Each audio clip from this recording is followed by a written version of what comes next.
네, 내일 전략까지 살펴봤고요. 이번에는 어떤 종목을 관심 있게 살펴봐야 되는지 알아보는 시간입니다. 린치홀딩스 이영한 팀장 나와 계십니다. 안녕하세요. 안녕하세요. 네, 최근에 하이닉스를 중심으로 네. 매수세가 좀 계속해서 들어오고 있습니다. 반도체 장비 주로의 기관과 외국인의 쏠림 현상이 지속되고 있는 상황인데요. 반도체 관련주들 다시 시장에 주목을 받는 이유 뭐라고 보시나요?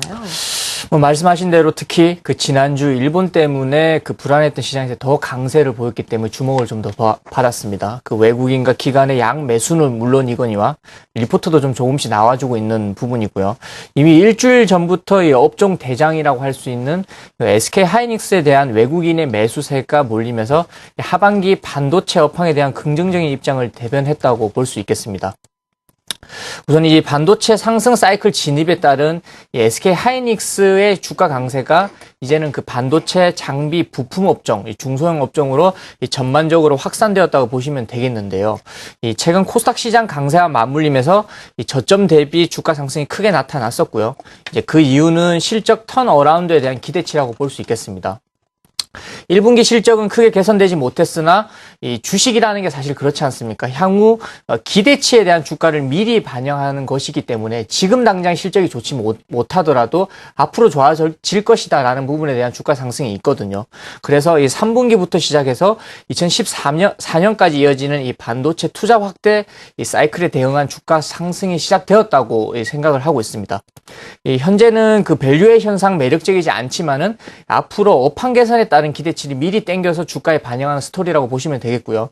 여유 있게 6개월 정도 후부터 반도체 장비 부품 업종들의 수주가 쏟아질 것으로 예상되었고 이는 3분기 실적부터 확인할 수 있을 것으로 판단을 하고 있습니다. 수치적으로 볼 때도 이 디램 현물 가격이라고 하죠. 이 SK 하이닉스의 주가를 결정짓는 가장 핵심 요소인데요. 이 디램 현물 가격이 지난 11월 말 저점 대비해서 이미 100% 이상 상승한 상태에서 빠지지 않고 이 그 옆으로 그 행보하는 흐름을 보여주고 있고요. 디램 고정 가격도 연초 대비해서 85% 이상 급등하고 조만간 현물 가격을 따라잡을 것으로 예상됩니다. 또한 2013년도에 연간 투자 계획의 70% 이상이 하반기에 집중될 전망이기 때문에 지금은 3분기부터 개선될 이 반도체 장비 관련주들을 위한 씨앗을 뿌리는 시기라 생각하시면 되겠습니다. 3분기를 준비를 해야 되네요. 3분기에 개선될 반도체 장비주들 씨앗을 뿌려야 한다라고 설명을 하셨는데 씨앗을 뿌릴 기업 어떤 종목인지 좀 소개를 해주시죠. 네, 오늘은 반도체 장비 관련주 중 탑픽으로 꼽고 있는 유진테크를 소개시켜드리도록 하겠습니다. 그 앞서 1분기 실적은 크게 개선되지 못했다라고 말씀을 드렸죠. 네. 이 3분기부터 실적을 기대할 만하다 하겠습니다. 그 디램 가격이 상승하고 있는 가운데 반도체 산업의 이 상승 사이클 진입이 확연해지고 있고 1분기 반도체 업체의 설비 투자는 좀 신중한 편이었습니다. 단적인 예로 이 삼성전자의 1분기 반도체 설비 투자가 1조 5천억에 좀 그쳤거든요. 이런 점을 좀 미루어 볼 때 올해 전체 11조 이상을 투자하겠다고 삼성전자가 밝혔었습니다. 그중에서 1조 5천억을 투자했으니 이 전체 금액 중에 15% 이하에 불과하다는 것이 그 하반기에 남은 금액을 투자할 수 있다는 기대치를 좀 가지게 하고요. 유진테크는 이 반도체 방막을 형성시키는 정공정 프로세스 장비를 개발 생산하고 있는 기업입니다. 고객으로는 SK 하이닉스 반도체와 삼성전자와 그리고 대만과 미국 등에도 이 매출처를 확보하고 있는 기업이고요. 이 반도체 메모리 칩이 점차 이제 미세화 방막화, 점점 얇아지고 있다는 거죠. 얇아지고 있는 추세이기 때문에 이 유진테크의 매엽식 장비의 전환 추세는 주목받을 만하다라고 말씀드릴 수 있겠습니다. 특히 올해 3분기에는 이 강력한 실적 모멘텀을 예상하는 이유가 이 시기에 삼성전자와 SK 하이닉스의 신규 낸드 플래시 양산이 예정되어 있고요. 이 주력 장비인 그 매출 증가가 집중될 것으로 예상되기 때문입니다. 아울러 3분기 예상되는 시스템 반도체 신규 장비 매출도 이 유진테크의 이 주가 상승에 촉매제로 작용할 것으로 예상이 되고요.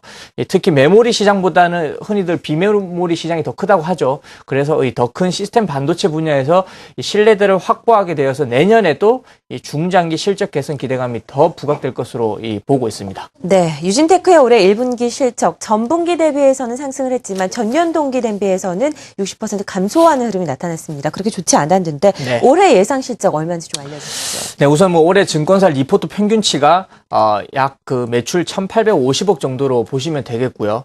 영업이익은 550억 수준으로 평균치가 예상되고 있습니다.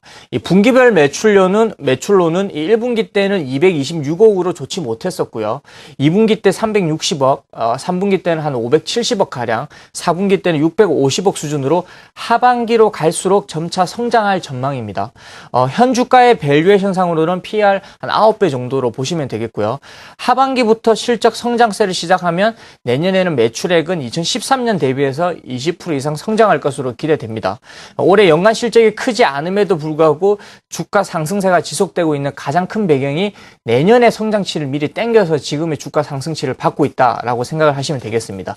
정리하자면 이 주요 3분기부터 메모리 업체들의 투자 확대 전망, 그리고 증착 장비 분야에서의 글로벌 경쟁력, 메모리 장비뿐만 아니라 이 글로벌 주요 비메모리 업체들의 이 고객으로 확보할 가능성을 고려할 때 분명 반도체 장비주 중 탑픽으로 꼽을 수 있겠습니다. 네, 오늘 반도체 관련주들 그중에서도 장비주들 탑픽으로 유진테크를 설정을 하셨습니다. 매매 전략도 함께 세워볼까요?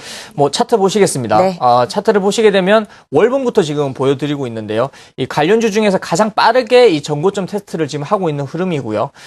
그 외국인 수급은 지속적으로 들어오고 있었고, 이 최근 바닥이었던 구간에서 이 기간의 수급이 좀 상승세가 좀 무섭거든요. 보시게 되면 기간의 수급이 연 3일 연속으로 들어와주고 있는데 강한 상승세를 좀 보여주고 있습니다. 전고점 테스트 이후 돌파할 것으로 보여지고요. 매수가는 23,000원, 목표가는 28,000원, 손절가는 2만 원으로 제시하도록 하겠습니다. 네, 유진테크 목표가 28,000원을 제시했습니다. 자, 두 번째 종목으로는 악재가 해소됐음에도 불구하고 주가가 제자리를 못 찾아가고 있는 기업, 고배당 기업에 대해서 설명을 해주신다고 하는데요. 기대가 됩니다. 어떤 종목인가요? 네, 농협이 대주주이자 우리나라 비료기업이 1위 비료기업인 이 남해화학입니다. 네. 일단 기본적으로 비료산업은 사양산업입니다. 점차 네. 쇠퇴하고 있다고 하는 거죠. 그래서 크게 매력적인 산업은 아니고요.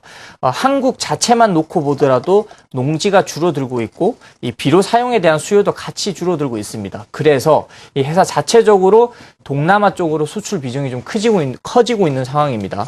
이 포인트는 크게 두 가지입니다. 이 작년 배임 사건과 비료 납부 가징금에 따른 농미 판매 장려금으로 인해서 충당금 설정으로 작년에 큰 폭으로 적자 전환을 했고요. 이 두 가지 문제가 재무제표에 반영이 끝났습니다. 올해 정상적으로 턴하는 과정이고 배당률이 연간으로 3%에서 5% 정도 되는 기업이기 때문에 지금부터 연말까지 그냥 천천히 스무스하게 관심을 가져볼 만한 기업이라 하겠습니다.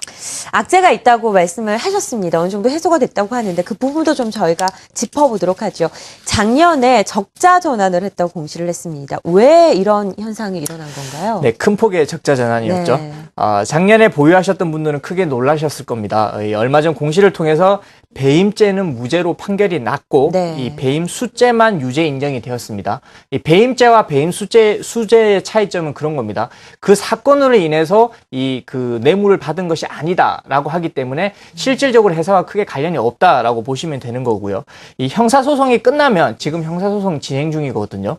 신한은행과 민사소송이 들어가는데 남해화학이 잘못이 아닙니다. 판례로 볼 때 남해화학이 이길 확률이 굉장히 높아 보입니다. 네. 그리고 이미 작년 3분기에 430억의 손해 금액 중에 이 절반인 220억을 충당금으로 쌓아놨기 때문에 승소한다면 이 금액이 다시 반입이 가능합니다.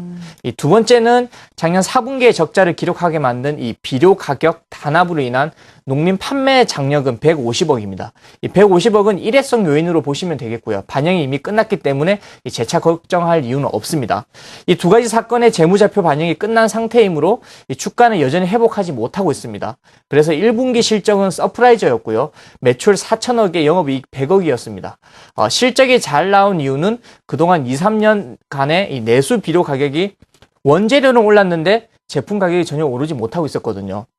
그게 풀리면서 내수형 비료의 마진폭이 개선됐기 때문에 1분기에 서프라이즈가 좀 났었고요. 특히 남해화학은 원재료 가격과 환율에 따라서 회사의 수익이 크게 변동성이 됩니다. 1분기 때는 원화 강세로 환율의 덕도 좀 본 게 있고요. 이 원재료 가격도 작년 4분기에 이 암모니아 가격이 톤당 700불까지 올랐다가 현재 600불대로 떨어지고 있어서 향후 실적 개선에 대한 기대치도 있겠습니다. 네, 지난해 왜 적자로 전환을 했었는지 이유에 대해서 저희가 분석을 해봤습니다. 환율과 원자료 가격을 좀 저희가 잘 추적을 해야 될 것 같은 느낌이 드네요. 네. 악재가 해소가 됐다면 주가는 그럼 이제 제자리를 찾아올까요? 네, 찾을 것 같습니다. 네. 일단 경기가 제때 살아나는 시나리오라면 2007년도처럼 워낙 강세 흐름으로 가는 것도 크게 변함이 없을 것으로 보여지고요. 네. 문제는 가장 많이 쓰는 원재료 암모니아입니다. 암모니아의 가격세를 가장 추적을 잘해야 되는데요. 이 암모니아 가격의 변동성은 예상하기가 매우 어렵습니다. 상품이기 때문에 그런 부분도 좀 있고요. 이 작년에 실적이 좋지 못했던 것은 물론 개별 악재로 인한 충당금 반영도 있었지만 이 원자재 가격은 오르는데 제품 가격이 오르지 못하는 이 기이한 현상 때문이었고요. 올해도 이런 흐름이 지속된다면 회사 실적은 개선되기 쉽지 않겠죠. 그런데 다행히 이 암모니아 가격이 하락하는 흐름을 좀 보여주고 있고요. 내수 비료 가격의 상승도 겹쳐지면서 이 1분기 실적은 서프라이즈를 실현을 했고요. 그리고 최근에는 암모니아 생산이 나프타로 생산하는 방식에서 가격이 싼 이 천연가스와 셰일가스로 생산하는 방식으로 바뀌고 있는 추세입니다. 그래서 이 원재료인 암모니아의 추가 하락도 기대해 볼 수가 있겠습니다. 네. 그래서 이 원화 강세 그리고 이 원재료 가격 하락, 연말 배당 매력까지 본다면 이 성장성이 있는 산업은 아니지만 주가의 제자리는 찾아갈 수 있을 것으로 생각이 됩니다. 네. 매매 포인트 마지막으로 짚어보도록 하겠습니다. 남해화학의 목표가 그리고 손절가까지 좀 정해주시죠. 네, 차트를 보면서 좀 설명을 드리겠습니다. 역시 보고 계시는 차트가 월봉 차트 구간이고요. 굉장히 많이 떨어졌죠. 한 번의 그러네요. 반등도 없이 계속 지속적으로 떨어졌습니다. 이런 구간에서는 회사의 본래 가치에 도달했기 때문에 이런 구간에서는 충분히 천천히 오를 수 있다라고 보시면 되겠고요. 더 이상 떨어질 구간도 없다고 보고요. 국내 1위의 비료기업이라는 점을 들어 매출도 항상 고정적으로 정해져 있습니다. 덜 나오거나 더 나오는 경우도 없죠. 악재 해소와 더불어서 최소한의 밸류에이션을 줄 수 있을 것 같습니다. 매수가는 현재가, 목표가는 10,000원, 손절가는 7,000원으로 제시하도록 하겠습니다. 네. 아직까지 주가가 제자리에 찾아오지 않고 있습니다. 좀 시간이 걸릴 것 같고요. 목표가로 10,000원, 그리고 손절가 7,000원 좀 중장기적으로 이 남해학을 그렇습니다. 살펴볼 필요가 있을 것 같습니다. 린치홀딩스 이영환 팀장과 함께했습니다. 고맙습니다. 감사합니다.